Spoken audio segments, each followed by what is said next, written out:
로마서 공부 두 번째 시간입니다. 제목, 하나님의 복음의 내용. 성경을 읽겠습니다. 로마서 1장 2에서 4절입니다. 이 복음은 하나님이 선지자들을 통하여 그의 아들에 관하여 성경에 미리 약속하신 것이라. 그의 아들에 관하여 말하면 육신으로는 다윗의 혈통에서 나셨고 성결의 영으로는 죽은 자들 가운데서 부활하사 능력으로 하나님의 아들로 선포되셨으니 곧 우리 주 예수 그리스도시니라. 바울은 1절에서 자신에 대하여 소개하며 자신이 하나님의 복음을 위하여 택정함을 입었음을 밝혔었습니다. 이에 이어지는 2절, 3절, 4절에서 바울은 하나님의 복음이 무엇인지 그 핵심 내용을 밝히고 있습니다. 이는 5에서 7절에서 바울이 자신이 사도의 직분을 받은 것은 이방인에게 복음을 전하기 위함이라는 내용과 자연스럽게 연결됩니다. 즉 복음을 위해 택정함을 입었음을 밝힌 바울은 이어 자신이 전하게 될 복음이 무엇인지를 밝힐 필요가 있었던 것입니다. 2절입니다. 이 복음은 하나님이 선지자들을 통하여 그의 아들에 관하여 성경에 미리 약속하신 것이라. 바울은 복음을 소개함에 있어 복음이 먼저 하나님의 선지자들로 말미암아 성경에 미리 약속되어 있는 것임을 밝힙니다. 여기서 성경은 구약 성경을 가리킵니다. 그런데 특별히 여기서 바울은 거룩한 책이라는 표현을 사용하여 성경이 세상의 일반적인 책과 엄격히 구별하고 있습니다. 즉 성경은 거룩하게 취급되어야 할 하나님의 계시임을 강조하고자 하였던 것입니다. 그리고 여기서 거룩한 책이 복수형으로 기록된 것은 구약 성경 전부가 하나님의 아들 예수 그리스도에 대한 약속을 담고 있음을 보여줍니다. 실로 예수 그리스도는 신약 성경의 주인공일 뿐 아니라 구약 성경의 실질적 주인공 되심이 암시되고 있는 것입니다. 이처럼 하나님께서는 예수님께서 오시기 이전에 기록된 구약 성경을 통해서도 예수 그리스도를 통한 복음을 미리 약속하셨던 것입니다. 그러므로 복음은 어떤 낯선 새로운 것이 아닌 것입니다. 한편 한글 개역 성경이 단순히 선지자들로 번역한 그의 선지자들이란 의미입니다. 구약의 선지자들은 자기 뜻대로 하나님의 아들에 대하여 말한 것이 아니라 온전히 하나님께 붙들림 받으어 말했다는 사실을 보여줍니다. 미리 약속하셨다라는 말은 미리 알리다, 앞서 선포하다라는 뜻입니다. 사실 메시아로 오신 예수 그리스도의 사역과 교훈을 본격적으로 기록한 신약 성경에는 무려 약 280절이나 되는 구약 성경의 말씀이 인용되고 있는데, 이는 하나님이 선지자들에게 알리신 약속이 신약에 와서 성취되었으며, 신약과 구약은 뗄래야 뗄 수 없는 하나의 책임을 보여줍니다. 복음은 하나님의 아들이신 예수 그리스도에 관한 것이며 그에 대한 모든 것이 이미 구약 성경에 상세하게 기록되어 있다는 것이 바울의 복음에 대한 인식이었습니다. 복음의 역사성에 관한 바울의 이 주장은 성경을 안다고 자랑하는 유대인들의 영적 무지에 대한 간접적인 지적이기도 하였습니다. 그들은 자신들만이 하나님의 백성이고 자신들에게만 하나님의 약속과 그분에 대한 소망이 있다고 자랑하면서도 약속된 메시아가 오셨을 때에 그분을 믿고 받아들이기는커녕 도리어 불신하고 배척하였습니다. 그들은 성경을 문자적으로는 많이 알았지만 그 속에 담긴 하나님의 뜻에 대해서는 무지했으며 더 나아가서는 유일한 구원자이신 예수 그리스도에 대한 믿음을 가지고 있지 않았습니다.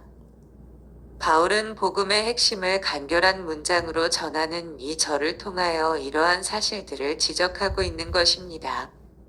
그의 아들에 관하여 그의 아들은 하나님께서 자기의 선지자들을 통하여 성경에 미리 약속하신 바로 그분을 가리키며 바울이 말하고 있는 복음은 바로 그분에 관한 것입니다.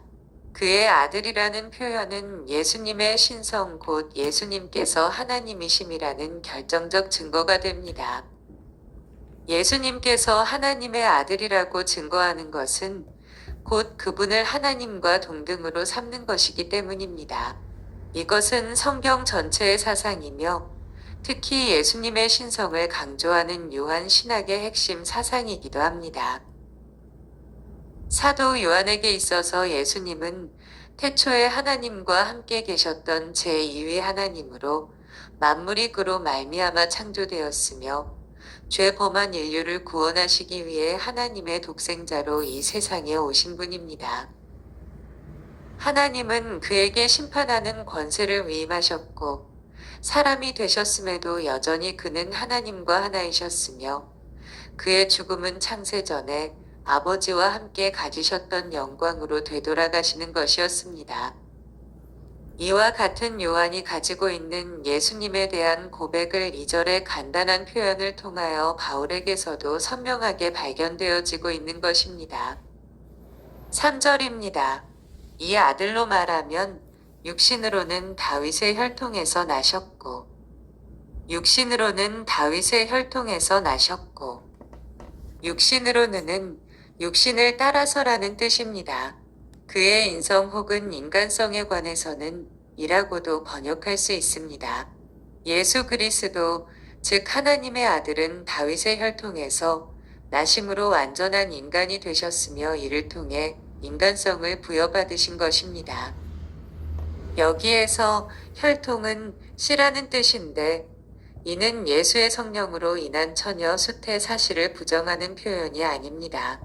예수를 낳은 마리아가 다윗의 후손인 요셉과 결혼하여 그 가문이 되었으므로 예수님께서 다윗의 혈통에서 났다고 하는 진술은 가능한 것입니다. 사도 바울이 예수님의 출생을 말하면서 다윗의 혈통임을 밝히는 것은 깊은 의미가 있습니다. 다윗 왕국은 유대인들이 생각하기로 가장 이상적인 신정 국가였고 또 그 계보에서 다윗과 같은 메시아가 난다고 하는 것이 구약 성경의 예언이었으므로 예수님께서 다윗의 혈통에서 난 자라는 것은 그가 바로 구약 성경이 거듭 예언하였으며 유대인들이 그토록 대망하던 메시아라는 사실을 나타내는 것입니다. 예수님은 요셉의 법적인 아들이신 것입니다. 4절입니다.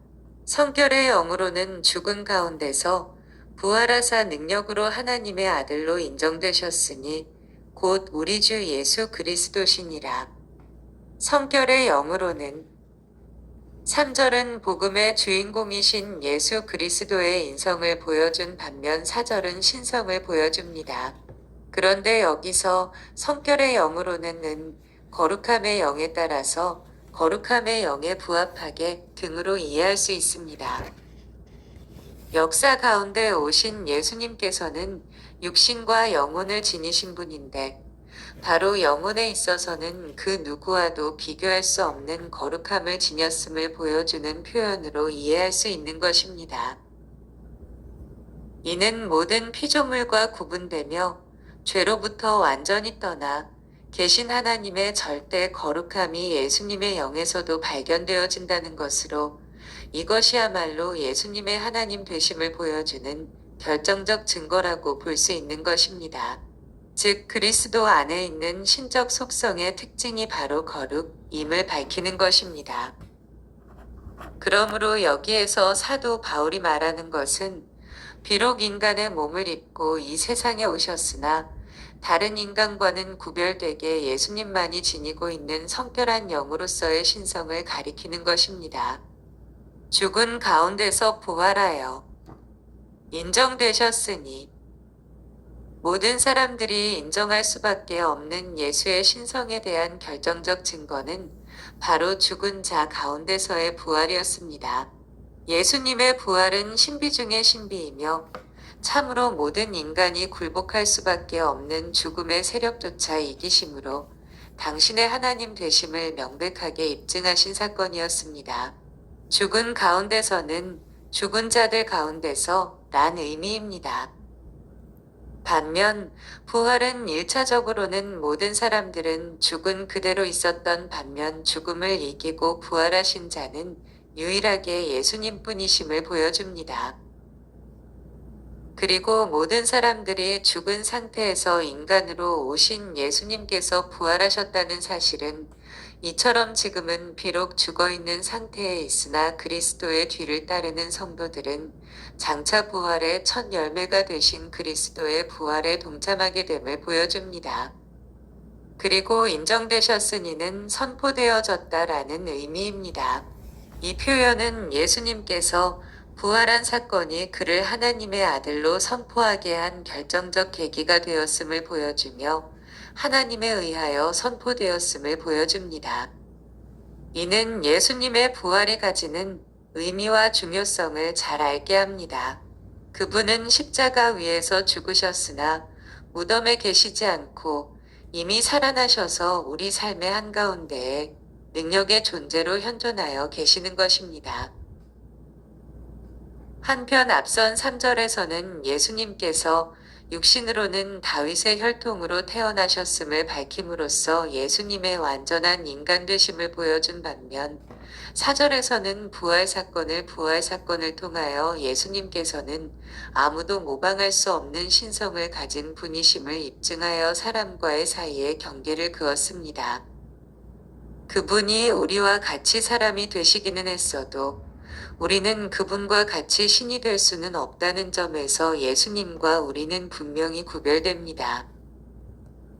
하나님의 속성 중에는 우리도 가질 수 있는 공유적 속성과 우리가 가지는 것이 불가능한 비공유적 속성이 있는데 4절은 예수님의 비공유적 속성을 언급함으로 그분의 하나님 되심을 입증하고 있는 것입니다.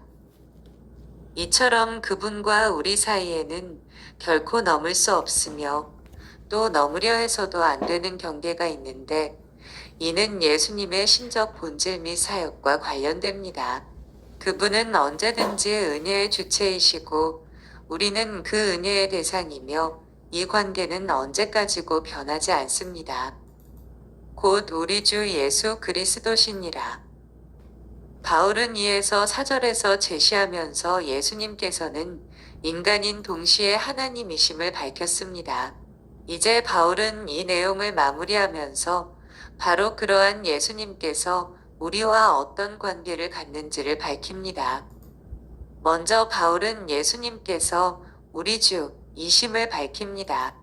1절에서 바울 자신이 예수 그리스도의 종임을 밝히는데 소유격이 사용되었고 복음이 바로 하나님께 속함을 나타내기 위해서도 소유격이 사용되었습니다. 2절에서는 예수님께서 바로 하나님의 아들이심을 나타내기 위하여 그의 아들이란 표현이 사용되었고 3절에서는 예수님의 인성을 증명하기 위하여 다윗의 혈통이란 표현이 사용되었습니다. 그리고 4절에서는 예수님의 신성을 나타내기 위하여 성결의 영, 하나님의 아들이란 표현이 사용되었습니다. 그리고 이제 4절에서는 인간들과 예수의 관계를 나타내기 위한 표현으로 우리의 주라는 표현을 사용하여 예수님께서 우리와 끊을 수 없는 관계를 형성하고 있음을 보여주고 있습니다. 예수님께서는 주 되심으로써 우리와 관계를 맺으십니다. 주는 종과 대조되는 의미에서 주인을 가리키기도 하고 하나님을 가리키는 데 사용되기도 합니다. 본문에서도 예수님께서 우리의 삶의 주인이신 하나님 되심을 나타내기 위하여 이러한 표현을 사용하였습니다. 바울은 하나님의 복음의 핵심 내용을 개략적으로 제시하는 이에서 4절을 끝마치면서 완전한 인성과 신성을 지닌 예수님이야말로 우리의 삶의 주인이며 하나님 되심을 밝힌 것입니다. 또 하나 염두에 두어야 할 내용은 예수님은 그리스도라는 사실입니다. 우리 인간의 죄의 문제를 해결하실 메시아, 즉 그리스도는 속죄의 대상인 인간과 동일한 인간이어야 했을 뿐 아니라 동시에 죄의 원흉 사단의 세력을 능히 이길 수 있는 능력을 지니신 하나님이셔야 했는데 이 두 가지 조건을 충족해가지고 계신 예수님이야말로 진정한 그리스도이심을 밝히고 있는 것입니다. 한편 우리 주 예수 그리스도란 표현은 예수님을 나타내는 표현 가운데 가장 완전한 표현이라 할 수 있습니다. 우리란 말은 예수님께서 우리 인간과 끊을 수 없는 깊은 관계를 가지신 분임을 보여주며 주는 예수님께서 바로 우리 인간이 주, 즉 하나님으로 섬겨야 할 대상임을 보여준다. 예수는 우리의 믿음의 대상이 결코 추상적이거나 가공적 인물이 아니라 역사 가운데 인간의 몸을 입고 직접 오신 분임을 보여주며 마지막으로 그리스도는 그분이 바로 우리의 구주 되심을 보여줍니다. 따라서 우리 주 예수 그리스도라는 이름은 우리의 삶 가운데 그 깊은 뜻을 생각하며 항상 부르는 복된 이름이 되어야 하는 것입니다. 감사합니다.